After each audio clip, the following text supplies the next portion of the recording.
Baruch atah Adonai Eloheinu melech haolam shehakol niyeh b'dvarei.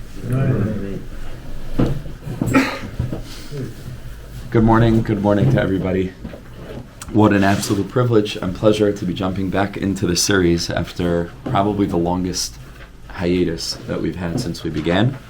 In a few short months, we'll be coming up on our first anniversary of when we started this last year in January.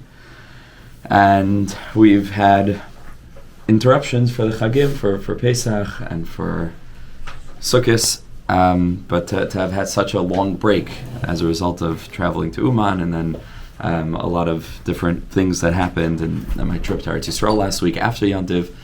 So we've never had this big of a break, and there's always the risk, when you take a break like this and interrupt something that you're doing every day, that you won't be able to get it started again, and that's how a lot of great projects die, because if you don't keep the consistency, it's very hard to jump back in. So it's an extra joy and an extra simcha to be able to be here again, and to start a new tekufa, a new winter's man, with the fuel that we need. How many people have reached out to me telling me what a difference they feel in their life when they don't start their day with this, and they don't feel like they have that foundation to be able to experience the rest of their day is a major lack and something that they feel that they're missing. So it's incredible to be jumping back in. It couldn't have come at a better time for my humble self. I feel that I need to get back into routine. I need to get back into waking up early and back into the avodah of cheshvan, which, like I've said now a number of times in different contexts, after Tishrei is like base camp. It's like at the foot of the mountain when you have a great party and celebration and everybody pumps each other up. But that's not why they came to the Himalayas. They didn't come for base camp. They could have had that in LA or wherever they're coming from. Why are they there? They're there to climb the mountain, and climbing the mountain is now.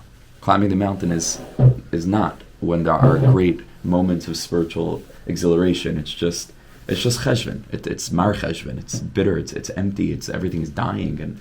And here we are. Here we are starting this project again and relaunching and waking up early in the morning for the purpose of trying our best to connect to Hashem, to reveal the godliness that's present in the world, specifically here to fulfill this that HaKadosh Baruch Hu desired, adira b'tachtonim, right? That Hashem wants to dwell specifically in the places that look like they're lower, and that's the ultimate fulfillment of the purpose of creation.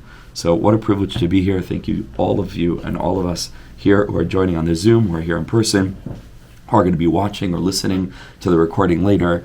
Ashreinu. What a privilege that we have to continue the journey together. So today's shir is sponsored anonymously, as well as by Bentzi Elkouby from an admirer in Las Vegas. Much appreciated. I'm going to assume he's admiring Rabbi Nachman. And zechus Yitzchak Gedalyah ben Ilanit and Ilanit bas Miriam, as well as by Yossi Meyer zechus for Yosef Ben Rivka and family, and also sponsored by Zev Klein Ilanit, his parents, Rivka Bryndel bas Tzvi Simcha and Ya'akov ben Yisha'Yahu. The neshamas should have an aliyah in the zechus of our learning today. Much appreciated. Okay, so let's jump in.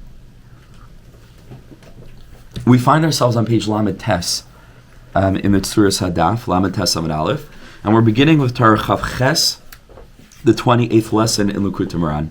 And just to remind us, we had been learning a spate of Torahs, a spate of lessons that are beginning and explaining ultimately the Gemaras of Saba de Be'atuna, where Bishu ben Hanania is being grilled and asked questions by the sages of Atuna, sages of Athens, the philosophers.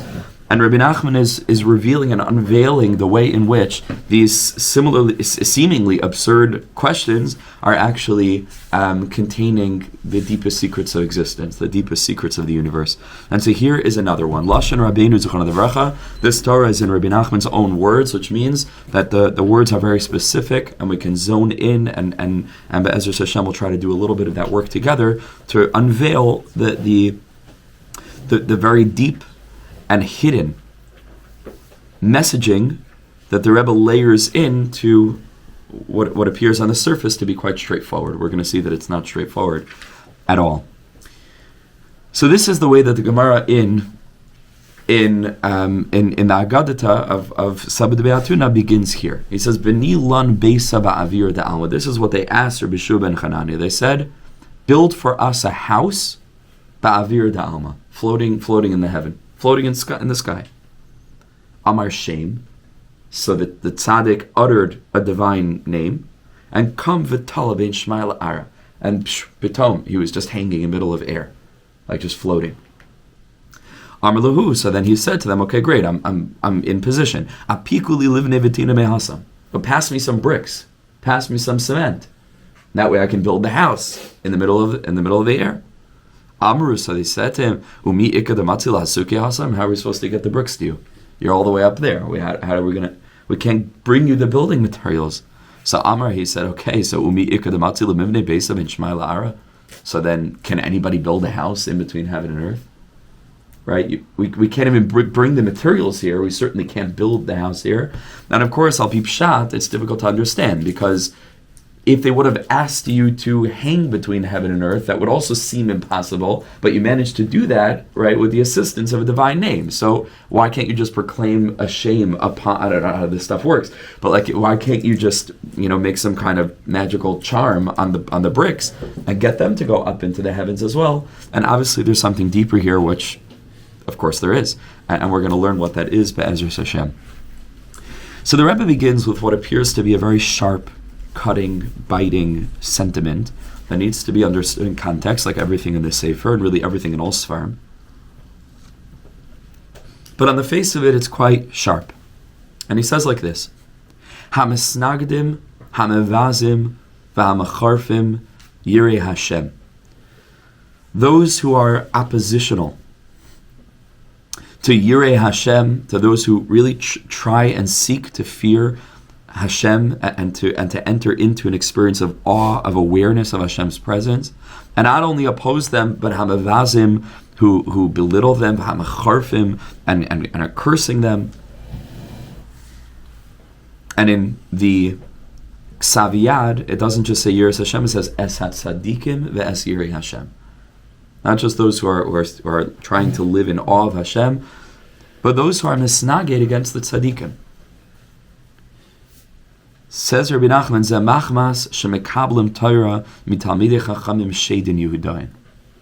This is because they are receiving their Torah from, again, on the surface it says Jewish demons. Now this is very scary and sort of dangerous territory, because colloquially, historically, the Misnagdim, we now understand to have referred to really great tzaddikim, who the Tzemach Tzedek said that, on the contrary, it was all from the Hanhaga of Hashem, that without the Misnagdim, Chassidus would have gone off the rail. We don't know what would have been with Chassidus. It needed a vessel in order to be contained, because Hashem runs the world in a dialectical balance of Chesed and Gevura, and the Chassidim are, of course, Chesedim, right? That's Chassidim, and the Misnagdim, Neged, is the aspect of Gevura. It withholds, it opposes. Ezer Kenegdoi, right? That's the aspect of Chesed and Gevura. And so we understand that historically it was absolutely necessary for there to be this balance. And Min HaShamayim, we know that the Machlokes Shebein HaTzadikim, it's a topic and a theme that comes up again and again in the writings of Rabbi Nachman. When there is discord between tzaddikim, there are secret mysteries we learned earlier in a lesson, not even to get involved in that, right? Because that's already a bad sign, right? Like we learned, if we're the kind of person that wants to jump into the fray and take sides and argue and fight with regard to machlokes between tzaddikim, that's not, so we don't get involved in such a thing. And yet, here Rabbi Nachman is saying that HaMisnagdim would appear to be a blanket terminology for all of those who were called historically Misnagdim, right? Who battled against the Baal Shem Tov, who battled against all the Maggid HaMezritch and the Talmidei Yaakov, Yosef, the Moharan and all the tzaddikim, and certainly those who came against Rabbi Nachman himself.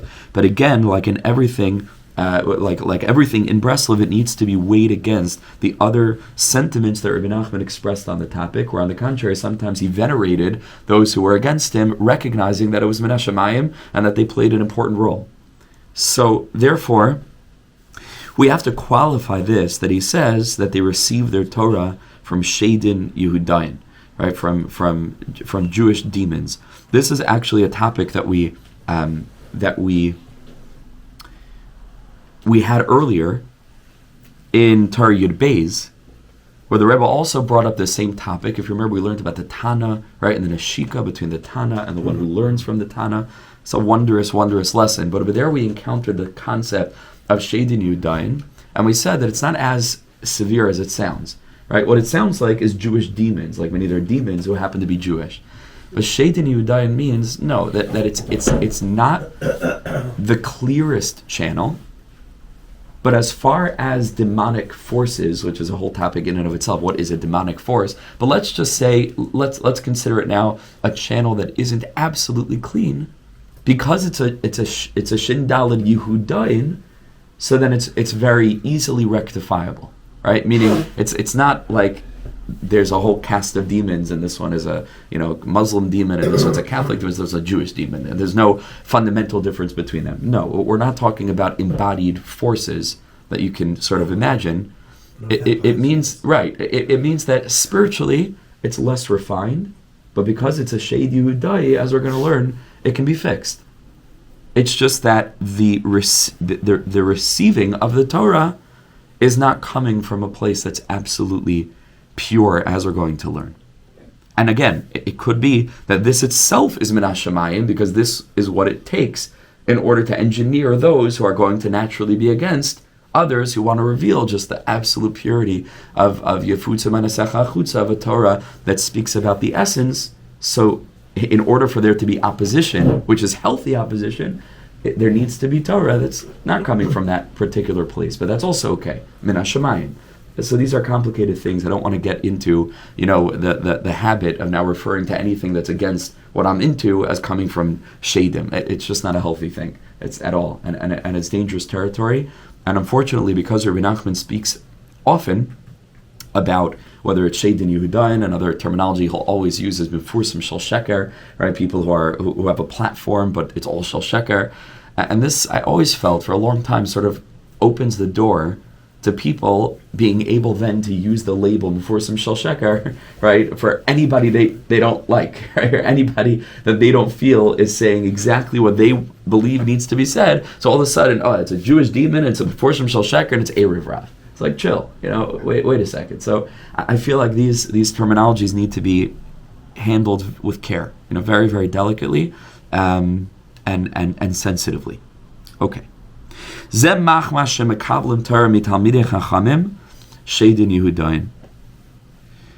where does this kind of Torah come from?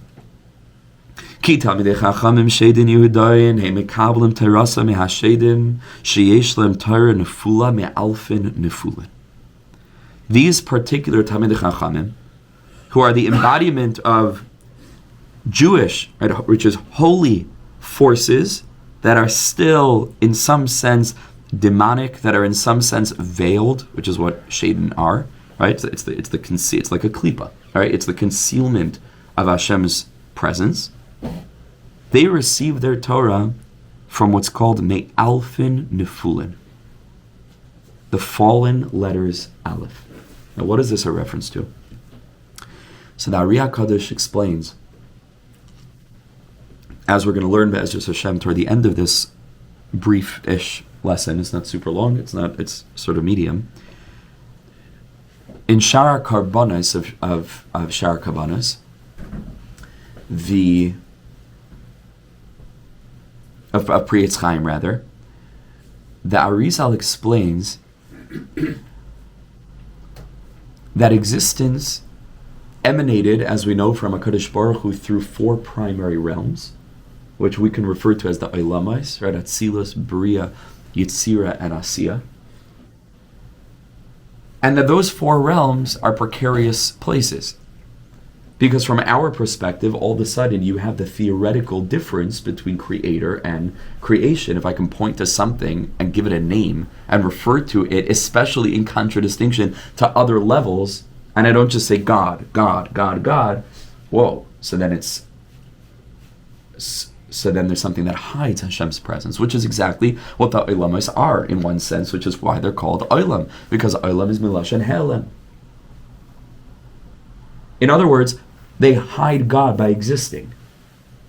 Because if they exist, then in a certain sense, I'm bewildered as to how you can have the Echad Yachid Umiyuchad who generates things that aren't him, and I have to negotiate that, which is essentially all of life, right? Al pi penimiyus.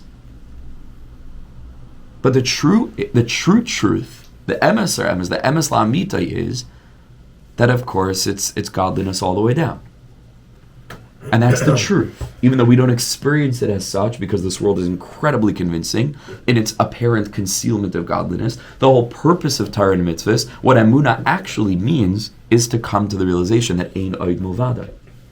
That really, really, on every single layer of our experiential reality, everything, internally, externally, circumstances, life events, objects, items that we encounter, different times within the realm of time, different places within the realm of space, it is all manifested from HaKadosh Baruch Hu's our Ein Sof, right? From His will, which is His presence. So the R Yaakov says, you know where the Olamos really come from? Although they look distinct because they have 4 different distinct names, and you and I can sit and philosophize and meditate on what the difference between those 4 realms are. The foundation, perhaps, of which is ayin, nothingness, from our standpoint, which is atzilus, and then yesh me ayin, something from nothing, which is the realm of bria, right, where reality begins to emerge, and then yesh, something, which is yitzira, and then yesh me yesh, right, and then something from something, which is our world, or flipped, you can say yesh me yesh is yitzira, and then the ultimate final yesh, something that exists, is this world of action, this world of asiya. But what underlies that? So as the Arizal, take a look at the first 4 words in the Torah. Bereshis bara elikim es. These 4 words contain the letter Aleph in them. Bereshis, it's the 3rd letter. Bara, it's the 3rd letter. Elokim, it's the 1st letter. Es is the 1st letter. Says the Arizal, these are called the Arba Alfin, the 4 letters Aleph, from which everything emerged. And in this sense, if you'll notice, you can't really distinguish between the Alephs, right? And they show up in different places in the words, and there's tremendous depth to that. Tremendous depth to that, which we're not getting into now. Why the first 2 are after the letter Beis. Aleph, Aleph, Aleph, Aleph. And that's really how the Baal Shem Tov wanted us to look at the world. To just see, yeah, there's distinction, but it's non-distinction, right? It's the distinction between sameness. It's sameness that manifests itself in different ways. And therefore there are 4 Alephs, but they're all Alephs, right? That's a symbol for the way that the Baal Shem Tov wanted us to approach the world. That's what emunah means. Bechol drachecha, Aleph, Aleph, Aleph, Aleph, da'ehu, Aleph. Right? However,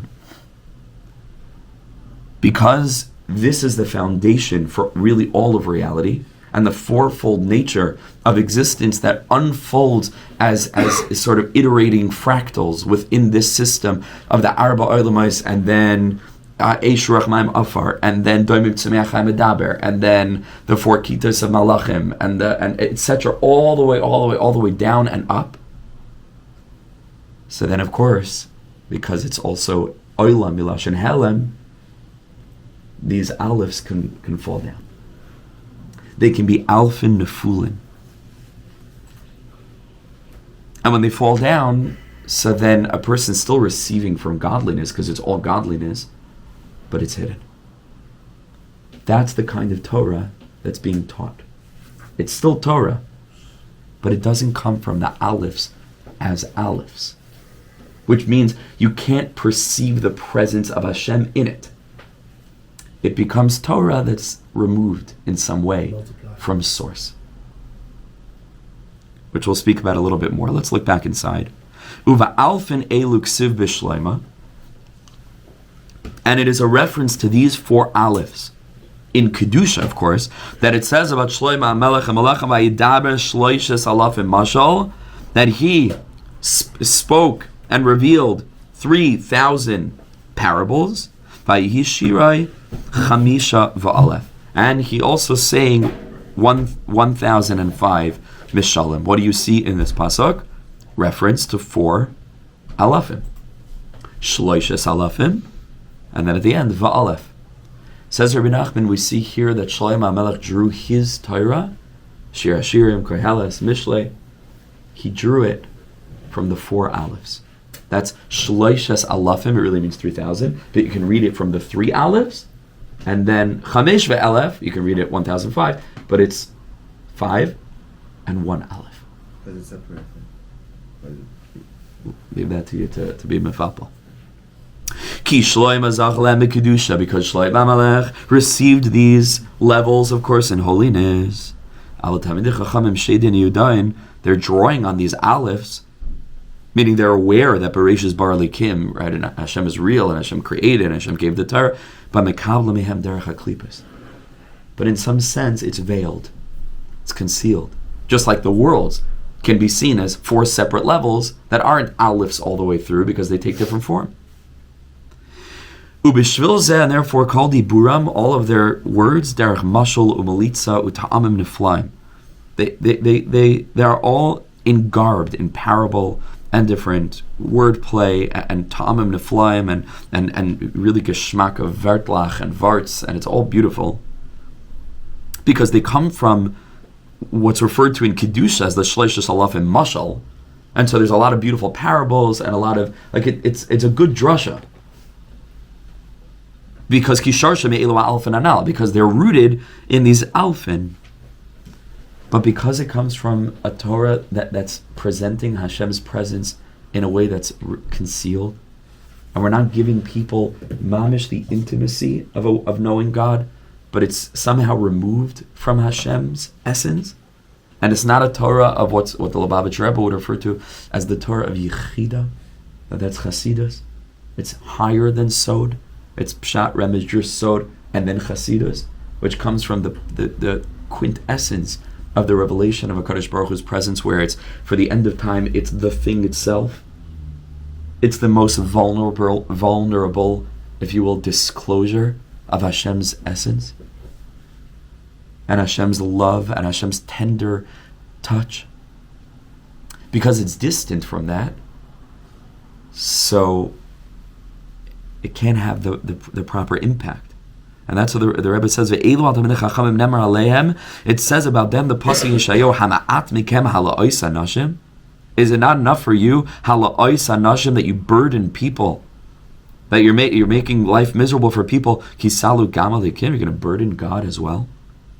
And he says this is mamash a reference to those kind of teachers. How so? Ki miyagim hanashim shabayim lishma drusham v'terasam.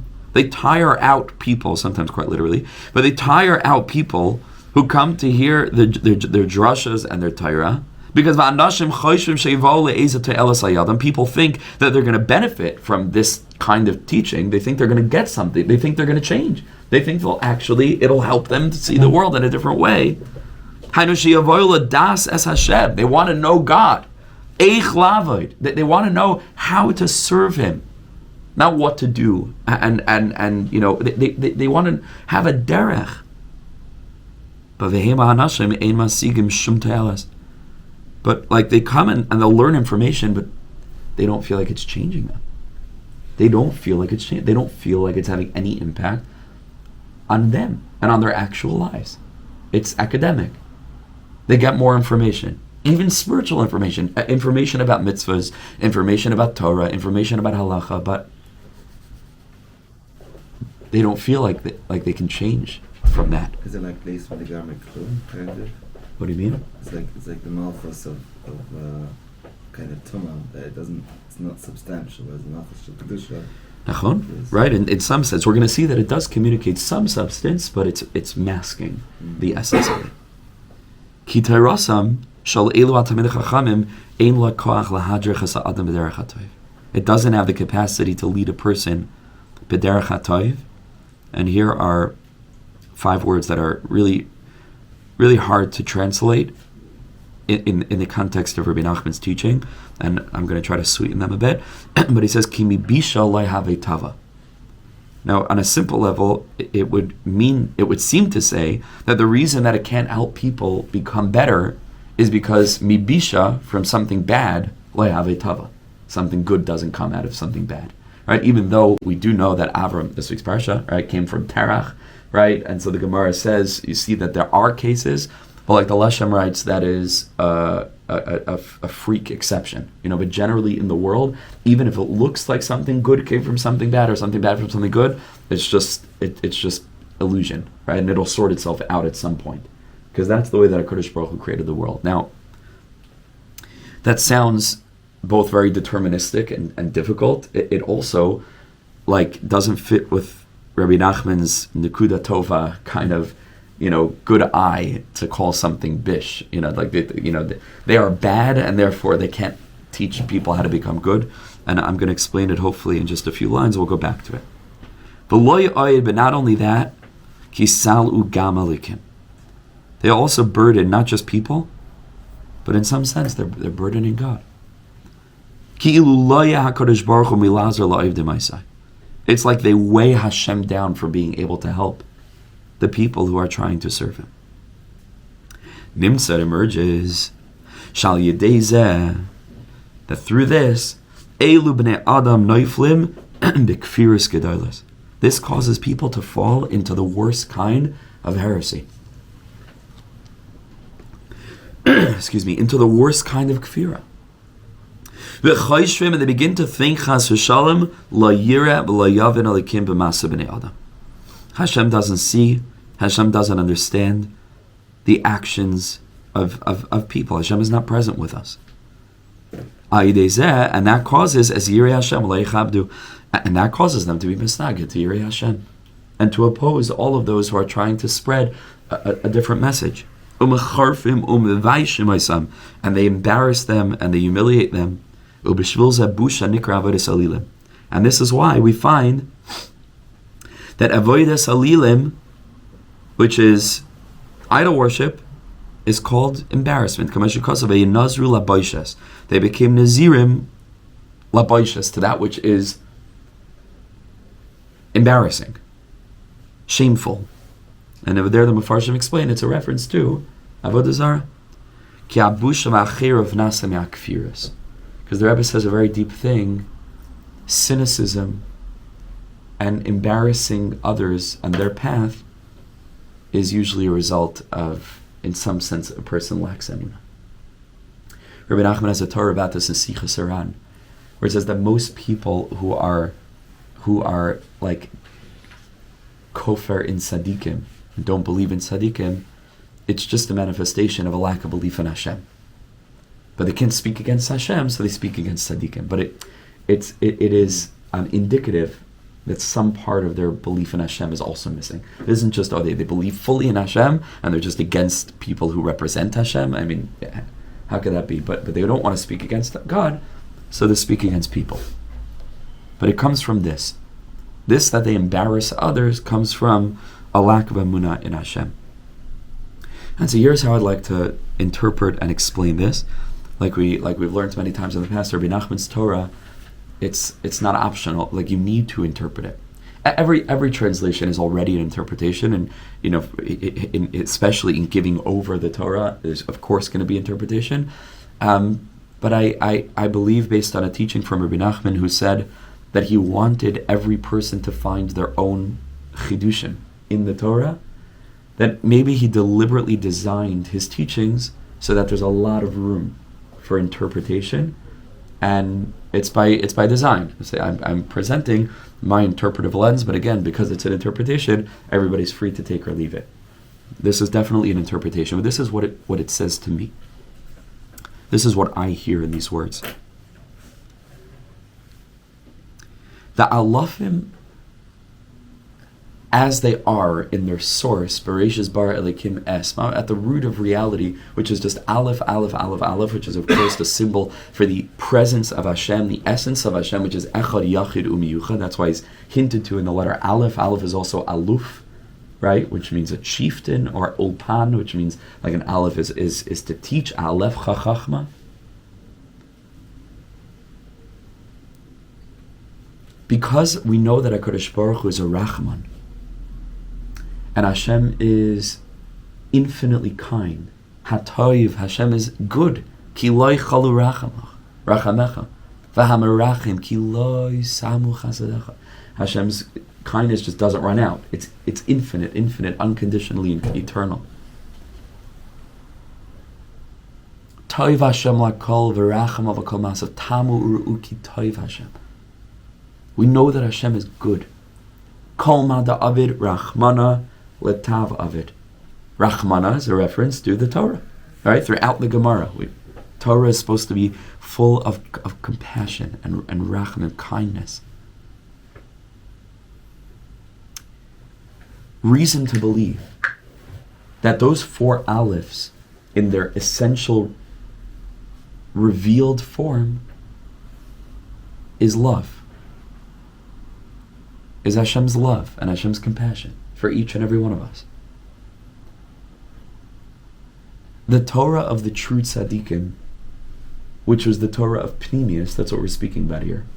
Throughout history, from Rashbi, like we've said many times now, from Rabbi Shimon Bar Yochai, through to the Arizal, through to the Baal Shem Tov, through, here it splits, either to the Baal Tanya, that's how Chabad understands it, or to Rabbi Nachman, which is how Breslov understands it, probably both in their own way.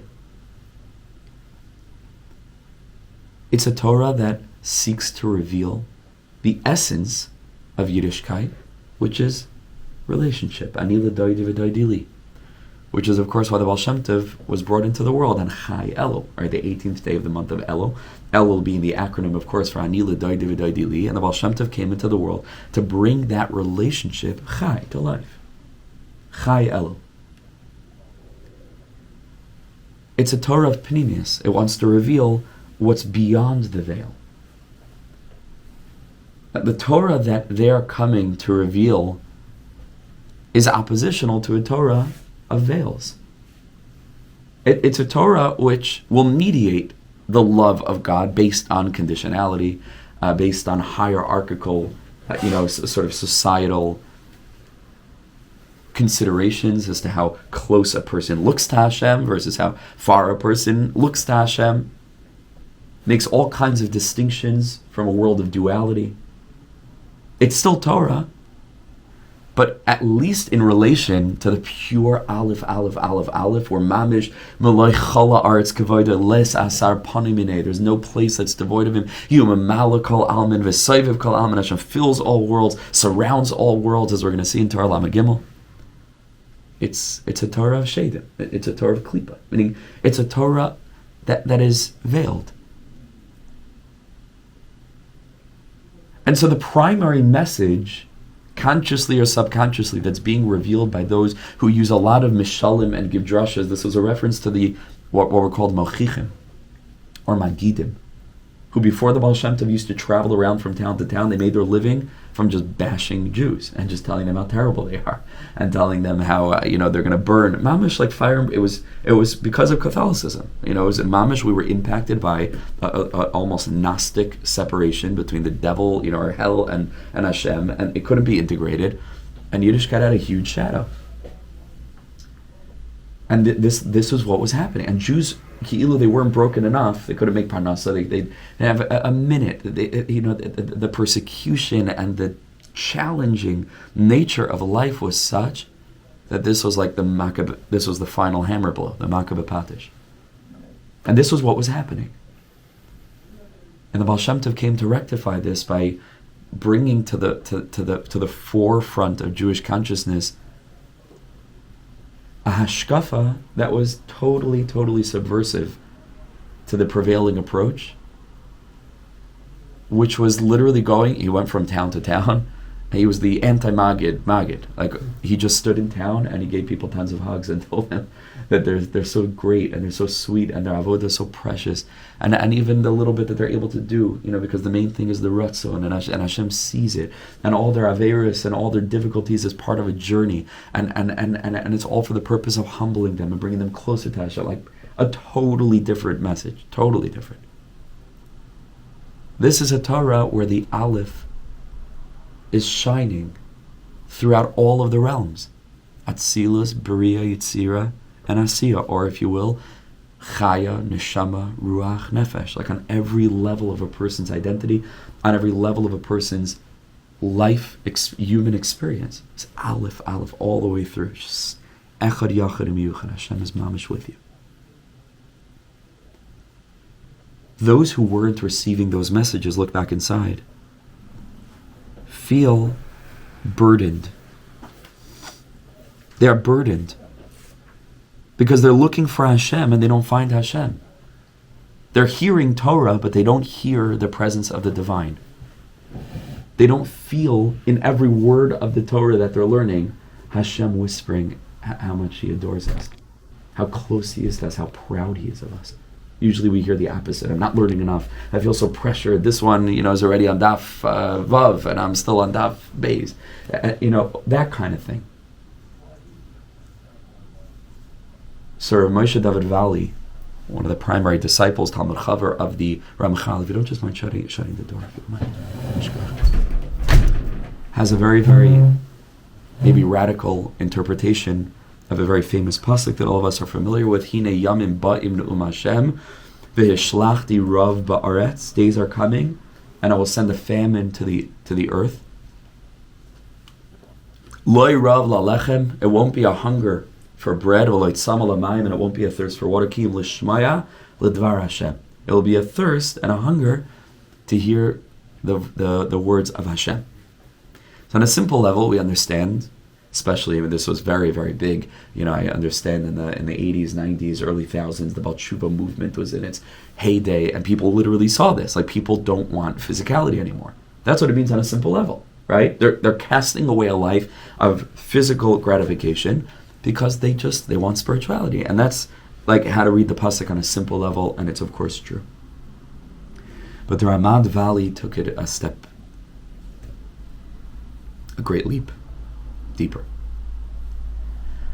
And he said, you know what lechem and mayim are in the pasuk? We just interpreted it as physicality. And that's intuitive, right? Bread and water. He says no. These are two different references to Torah. Because the Gemara compares Torah to bread, in kemach ein, and the Torah compares Torah, and the Gemara compares Torah to water. Ein mayim ala Torah. So all of a sudden the pasuk reads very differently. Days are coming where people will be starving, but loy rav la'lechem v'loy tzama l'mayim. It will not be a hunger for Torah, and it will not be a thirst for Torah. So what will it be a thirst for then? So we could understand if it's not a thirst for physical gratification, so you give them Torah. But it's not what people are hungry for. And maybe this is the current Baal Teshuvah revolution that I would argue is taking place in the Frum community. You understand? It could be the Pshat was the Baal Teshuvah movement Pshat, right? People who don't come from religious backgrounds who are making that journey. But the penimiyus interpretation of the pasuk is the foundation for a penimiyus Baal Teshuvah movement that's happening in this room, right, for so many of us, and hopefully myself, which is a thirst that is l'shmaya l'dvar Hashem, which means, of course, there's a desperate thirst for every daf and Baba Basra, and Baba Metzia, and Kedushin, and Gittin, and every pasuk in Tanakh with all the Mefarshim, v'chule, v'chule, v'chule. Yes. But there's a desperate thirst to learn that as a direct and passionate and loving communication from our best friend in heaven. Ki im l'shmaya l'devar, we want Torah, but l'devar Hashem. But we want Hashem's presence in the Torah. Of course we want the same Torah as all of our grandparents and great-grandparents and great-grandparents did all the way back until our Sinai. But in our generation, the hunger is that we have tons of Torah already. There's never been so much Torah learning in the world and so many Torah publications. But there's a very particular kind of Torah that we're seeking. It's the Torah of the Arba Alfin. It's the Torah of realizing that Hashem is mamish present in every aspect of my life. And I feel HaKadosh Baruch Hu's warmth embracing me and holding me up. That Hashem is a friend, not a foe. That HaKadosh Baruch Hu is our mother and our father and not our policeman. That's what the thirst is. Ki im l'shmaya l'dvar Hashem. If people don't get that message, then they're burdened. They thought that they were going to get God out of this series of SHIURIM, and for months and months, God's name was not mentioned once. They got lots of Torah, but they were looking for Hashem.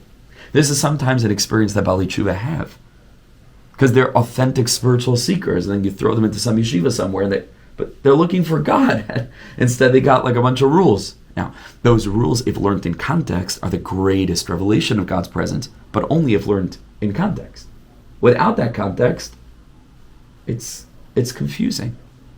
And without that context, it will eventually produce a society and a culture that, while super religious, is in some sense divorced from an authentic spiritual experience. This is the Alfin Nefulin. And they get weighed down, and eventually they say, I just don't have a connection to God anymore because I don't believe in that God. That God that's being projected in the Torah from the Shadin Yudain is not a God that's relatable to me. It's not believable to me because I'm all the way down here and he's all the way up there, and there are conditions for closeness with him that I simply can't seem to complete. The chasm is unbridgeable. It's too wide.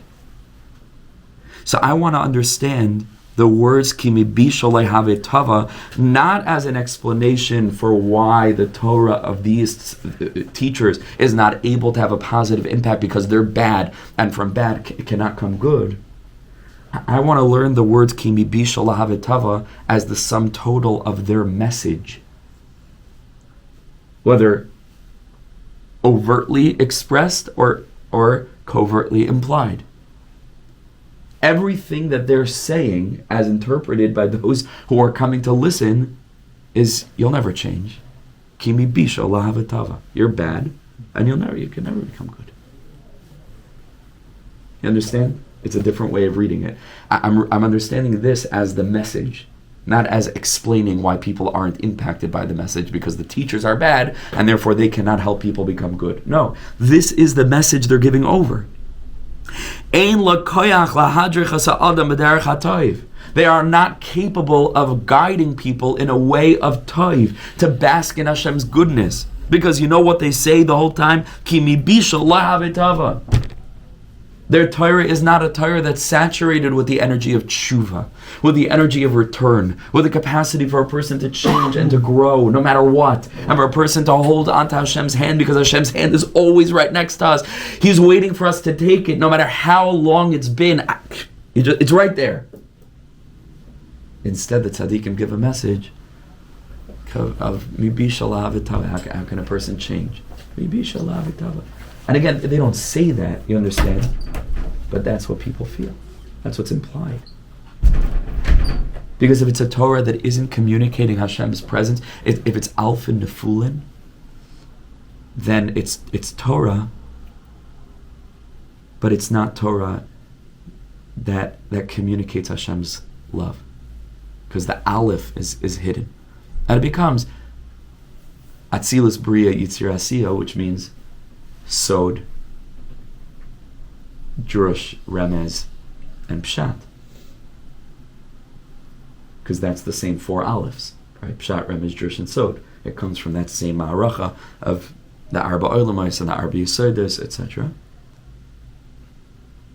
Which is, it's beautiful, but I don't see the Aleph in the Kabbalah that I'm learning. I don't see the Aleph in the Drush. I don't see the Aleph in the Remez. I don't see the Aleph in the Pshat. It's Alfin Nefulin. And therefore, this leads to people denigrating Talmidei Chachamim. Because why should they venerate them? All they feel is guilty. Like, all they feel is bad. They somehow feel judgment and not good enough. And if that's the perception, So then they become Misnagdim. And not only that, if they get so bitten by that snake and the venom seeps in, you can no longer convince them that Hashem actually loves them. They can't, their system can't handle it. They put up a lot of walls against that. They don't want to feel that. And they become very, very antagonistic toward teachers who are trying to spread that message.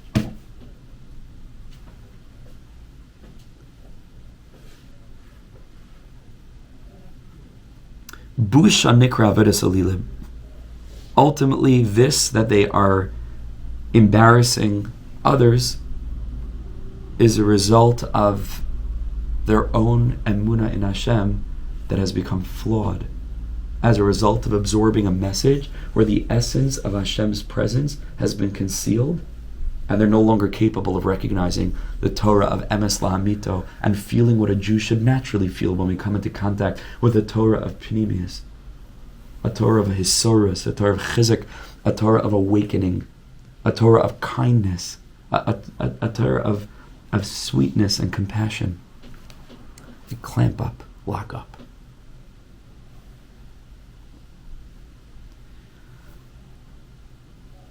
Okay, everything can be fixed, right? So turn over the page just a few more minutes. Ice bays. When the Yirei Shamayim are being embarrassed and being ashamed and humiliated by these individuals, Eitzah alzeh, how should they respond? Their Eitzah is Anochi telas v'lo ish cherpas adam u'v'zuya. Their Eitzah is the pasuk in Tehillim, where David HaMelech says, "I am a worm. I'm not a man. I'm cherpas adam u'v'zuya. I am the subject of the humiliation of people, and I'm the laughing stock of the nation." So the Rebbe says, okay, David HaMelech is giving a prescription. Cherpas adam u'v'zuya. A person is being embarrassed by people. What's the Eitzah? Anochi telas v'lo ish. That's the response. What does that mean? Says the Rebbe, for humiliation, the remedy for this is bechinas toila, is the aspect of toila, which means like a worm, tolea.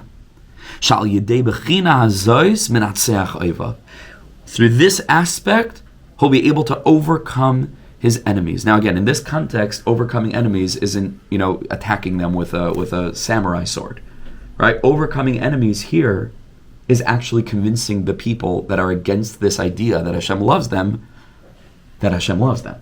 Right? That's the overcoming the enemy. It means to win them to the side of those who see the Aleph in every part of Torah and aren't staunchly adamant, that we have to shut God out of His teaching. So how do you do that? What does it mean, toilas? Says the Rebbe, ki toilahu b'chinas emunah. Because the word toila is a reference to emunah, k'mayshakasav ha'umnam ale toila, which means that the amunim, which were the strong, mighty ones, ale toila, were wearing on themselves royal garments. But you see, there's a reference to the connection between emunim, which is emunah, and this word toila, which is a form of the word toilas. And what are the chances of this, right? Because it's all orchestrated in Hashemayim. So, of course, Zebechinas Avram in Parshas Lech Lecha. Obviously, we're going to learn about Avram Avinu this week, because Hashem is running the show. Bechinas Avram. This is the aspect of Avram Avinu. Shehu Roish Lamaminim. Avram Avinu is the chief ma'amin in Hashem. Isn't that astounding? Avram Avinu is the first to reveal God's presence, and not Yitzchak Avinu or Yaakov Avinu or Moshe or Aaron. Why? Because the primary revelation of the presence of Hashem needs to come through a person who is the embodiment of the midah of chesed, because God is love. Olam chesed yibane. Now that love manifests itself in Yitzchak and Yaakov and Moshe, Aaron, David, which is all the other midos, right? That's not what it is. It is love. So Avram Avinu is Roish Lamaminim, meaning at the essence of our emunah is Avram. That's what it means. Roish Lamaminim, right? The foundation of our understanding of the divine, Avram is chesed, is love. It says about Avram, he believed in God. Ubebechinas Avram, shebechinas emuna, mishaber umevatal avodas alilim ha'kfiras v'habizyonos. When a person holds on tight to Emunah and Hashem, and a person is able to project an Emunah of chesed through performing chesed to others, remaining kind and loving, even when one is being attacked, by staying anchored in a higher level of consciousness that's able to look upon the attacker with compassion as opposed to defensiveness. Nebuch, right? This person just they don't see it yet. So I'm going to fight with them. I know the truth. So I'm just going to stand my ground with presence of mind and calm. A lot easier said than done. I've failed in this probably thousands of times. But at least I know it as an ideal, right? I already know where I'm supposed to be. But it's really hard to do in the moment when you're being attacked. Ooh. It's Tarvav stuff, right? Staying silent. But the Rebbe says that there's only one way to battle it. And by the way, he practiced I try to, but he practiced what he preached because this was his whole life story. Him and Reb Nosson were attacked mercilessly. And they didn't do a thing back. A thing. You know who was the same way? Rav Avram Yitzchak HaKohen Cook. He was the Nirdaf. He was never the Roidef. He told his Talmidim, don't you dare respond. That, in my opinion, that's how you know who the true tzaddik is. Total poise, peace of mind. This was that energy. To respond with Avram Avinu. With emunah that leads to compassion. Umisgaber ala kofer mechinas begvurais yesha yeminoi. You want to overcome the gvura, which is the antithesis to chesed / chasidus, right? Which is misnagdim, right? You want to begvurais. You're dealing with energy from the place of gvura. There's only one way. Yesha, if you want to win in that battle, yeminoi. It's got to be with the right hand, which is the midah of chesed. Ki Avram shu bechinas chesed, bechinas emuna, bechinas v'chazdi loy offer v'loy hashaker be'emunasi. Hashem says, I will not dissolve my kindness, and v'loy hashaker be'emunasi. I will not be fraudulent in my faithfulness. You see that there's a correlation between chesed and emuna. Right? Ki yadu Hashem, Shema Yisrael Hashem Elokeinu Hashem Echad, right? Which is the greatest proclamation and declaration of emuna, and Echad is gematria, of course. Ahava, right? So those two things are connected. There's only one way to win over your enemy, and that's to love him. That's to love him. And to be compassionate toward him. Then you become like a warrior, mitulaim, again wearing like purple clothes. Anshe chayil. And then you fix the fallen alefs bebechinas va'oiseh chesed la'alafim. You want to be able to cleanse the alefs that have fallen, to wipe away the surface layer of the shell that's concealing the godliness in it. Oiseh la'alafim, you want to rectify the alafim. Oiseh chesed la'alafim. By meeting them with love and with kindness, you can, with time, dissolve the hard shell. Ashrenu, what a privilege to have begun again this journey and to start our day this way and to anchor ourselves. And Hashem should bless us with a zman, if you will. It's not a yeshiva, but a winter that's full of growth and full of warmth and full of light, and not to give into the darkness. This is when most people go to sleep. This is when Chassidim are and Oivdei Hashem penimiyus. We're just getting going. Like this is prime time. Thank you so much. Thank you so much for joining. ואתה האב שלי שכל כך אוהב אותי, האב שלי מלך חי וקיים על כל נשימה שאני